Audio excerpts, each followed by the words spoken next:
In this unit, pupils will use a range of marks to represent mood and movement. They will apply previously acquired skills, and they'll start to explore shape and texture through expressive mark making in response to a piece of music and descriptive language. They'll also use a picture book and the work of an artist as a starting point and to have a place of inspiration.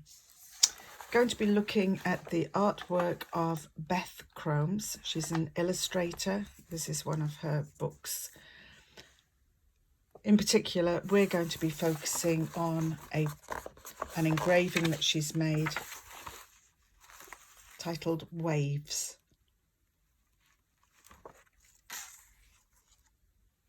We're going to be using an assortment of papers and textured surfaces to work on and to explore the different marks that can be made. And as you can see, I've got a range of papers here. I've used old manuscripts, old books, even maps.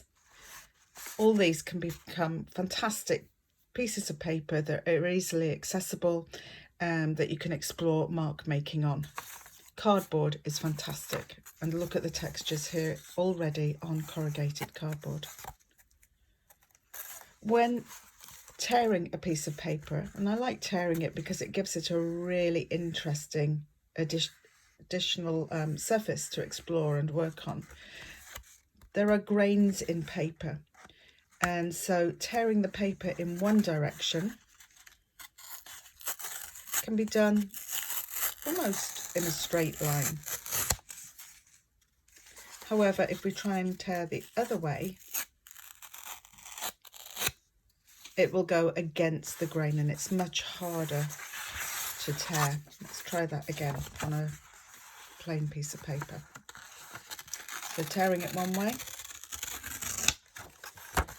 and tearing it another way. You can see how it's much easier. This is quite old paper, so it's softened and has ripped quite easily. But an important thing to show children how they can control their tear depending on the direction they're going in. So you need to be preparing a surface on which to work, or you can work directly onto these surfaces. Like I said, today we're going to be exploring paint as a medium to draw with. Use a range of paintbrushes, different sizes, so that the pupils can really see what different marks can be made with them. We're going to make sure that the pupils know how to dip their paintbrush or clean their paintbrush in water prior to mixing it in paint. We're also going to make sure that we're just using neutral colours, that we're not yet introducing any colours into our work. We're just working in black today. This is purely so that we can really focus on the marks that are being made rather than get distracted by the colours or the combinations that colours make. So children should all know to dip their paintbrush, wipe it on the side of their pot, and then they dip it into their paint ready to be used. They can use a piece of kitchen towel or paper towel, or I actually use a roll of toilet paper to blot their paintbrush on after they've dipped it in the water. You can see this one's already been used a number of times. So we're going to explore mark making. We're going to see what marks we can make on our paper using a paintbrush and paint.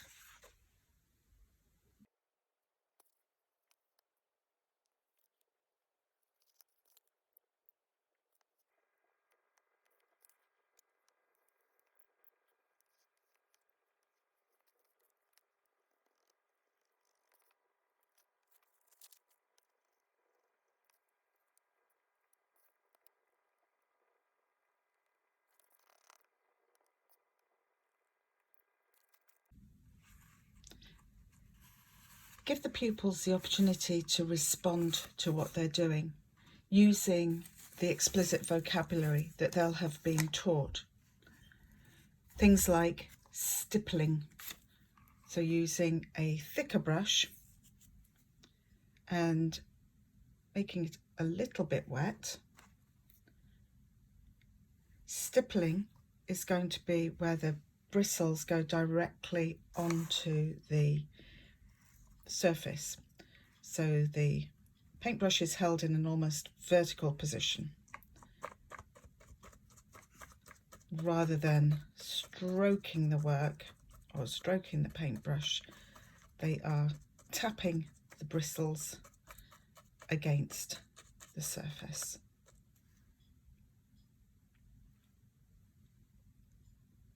Use questions to encourage the pupils to talk about their work. Ask them questions. What would happen if? Have you tried? What did you find about that mark making? What would you do differently? How could you add to those marks?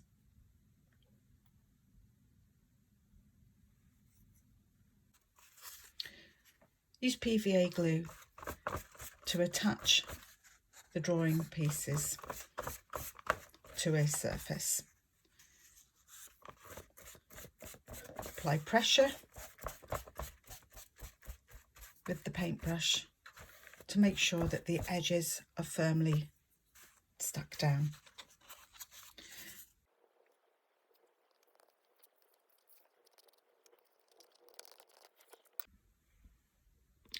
Having explored a range of mark making using paint as a drawing medium, really encouraged the pupils to comment on what they've used and what they did to make the mark, and they can do this directly into their sketchbooks.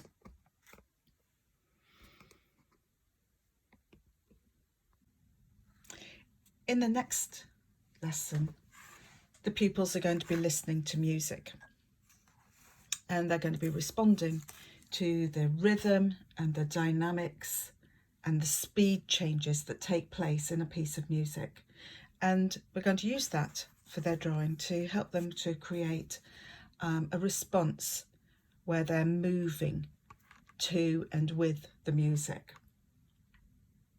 It might be an idea to do this before you sit at your tables and start working with your drawing materials, to actually go to outside to the hall or the gym, or if you can't do that, have the children sitting at their desks and using their upper bodies and their arms and their head and their neck in response to the music.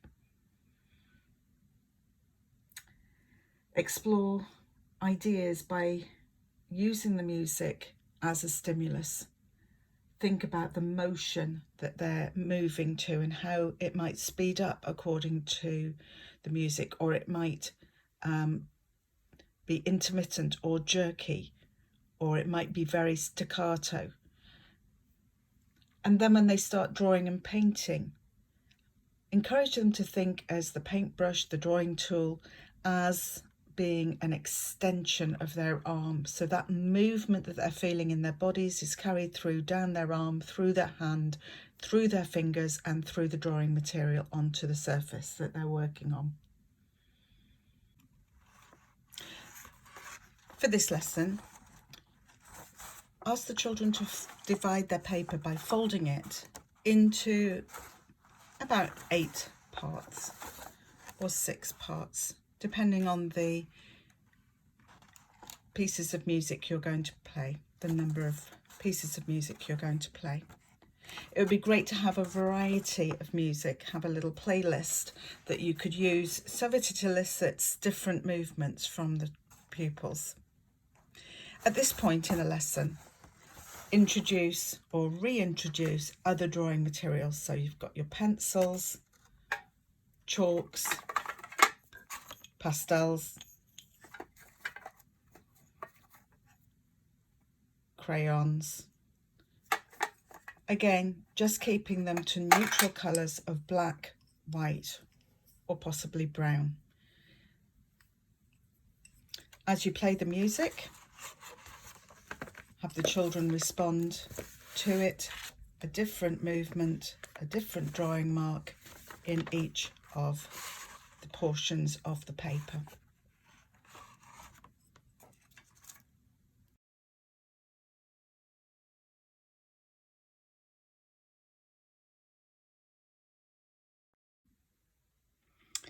Pupil sketchbooks are really going to be a place where they can come back to, they can refer to what they've done, and they can look at it or add to it as I've done here. So here's our mark making that we responded to music using different drawing tools. And then here I've started a page where I've got pictures that I'm collecting of the sea, because this is what we're going to respond to in lesson 3. We're going to look at the artwork of contemporary artist Beth Crombs, and in particular we're going to look at this print, and we're going to look at the marks that she's made to achieve this movement in the waves. Really, again, here, get the children to respond and for them to really draw out the information. What shapes can they see? So can they see curves? Can they see swirls? Can they see little dots and dashes and lines to indicate the movement and the ferocity of the waves here? You could look at photographs, you could look at other images of the sea to really elicit that sort of language as well. Here's a lovely quote from Daphne du Maurier about the sea. And again, you might like to look at other books and reference them for those descriptions and that imagery that's going to come about in the pupils' minds. For the next piece of work, they're going to be listening to a piece of music. We've suggested Fingal's Cave, but you might have another piece of music that you'd rather use. Provide children with a range of materials, and they're really going to create their own waves-inspired piece of work, responding to the music and letting them choose and select the materials that they'd like to use.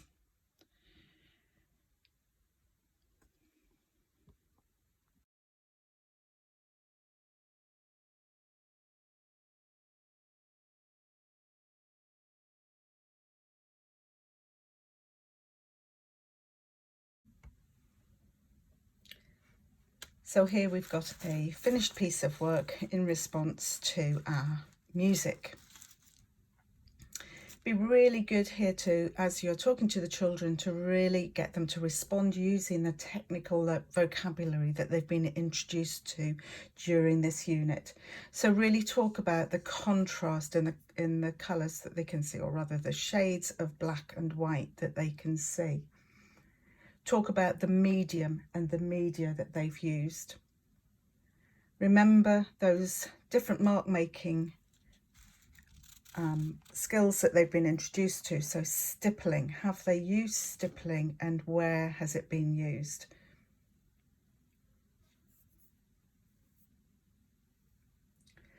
Really wanting to encourage the pupils to be responding to their work, to be using that technical vocabulary, to be using the words of an artist.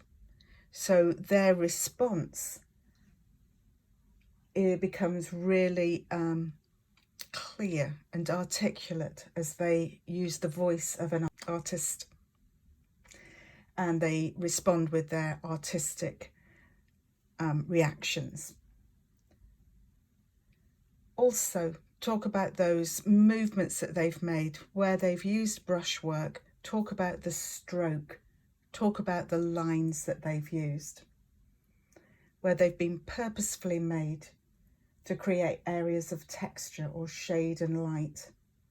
And this could include dots, dashes, cross-hatching, stippling, and also scribbling.